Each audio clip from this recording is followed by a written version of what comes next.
when I went for the audition, I didn't see Annabelle, the first one.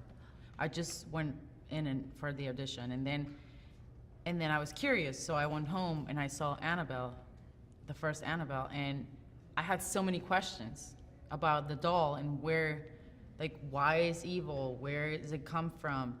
And then they sent me the script, and I was like, oh, it's so funny that this actually answers all my questions that I have about the doll. So I thought that was great. I was like, this is a great story to tell because it's the origin.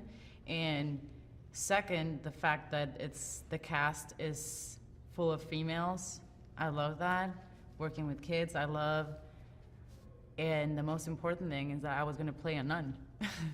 But I never imagined playing a nun, so it was just a fun challenge. Yeah. And speaking of your character, tell us a little bit about her. My character, she takes care of 6 orphans, 6 girls, and she her priorities, the kids, protecting them, guiding them, making sure that they're fine, and giving them a second chance. That's basically what she does, and she's a spiritual warrior. Yeah, I think that basically describes my character. I like that description, spiritual warrior. That's cool. Yeah, I do too. So, David, how did this all come about for you? Was this something that you had been looking at for a while, or? I mean, I've been a fan of the Conjuring franchise since I saw the first Conjuring, and thought it was one of the greatest horror movies, especially that year. For me, I mean, this came about during post-production on Lights Out. Everyone's very happy with that. We all had a good experience on it. So they asked me, like, if I would be interested in doing the sequel to Annabelle. And to be honest, at first I was like, where are you going to take that? Like, is there more to tell there? But then I read the script and realized that, yes, there was, because they had this whole origin story that was sort of its separate thing with new characters, a new story, something that I could make my own and something that could stand on its own as well, because like you don't necessarily need to have seen the first Annabelle, even to enjoy this one. Mm-hmm. Yeah, no, it was really good.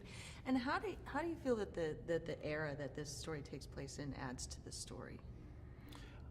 There's something about period movies or making things in the past, it just lends itself really well to horror. I'm not entirely sure why. I mean, part of it is that they don't have cell phones, so they can't, call for help and do all that. But it's just something about the past. If you go to an antique store, you look at those really old photos of people, there's something creepy about it, There's something inherently creepy about the past for some reason. Yeah.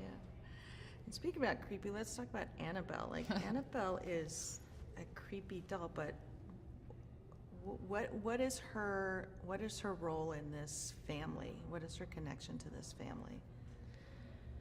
She, Mr. Mullins is a doll maker, so he makes Annabelle.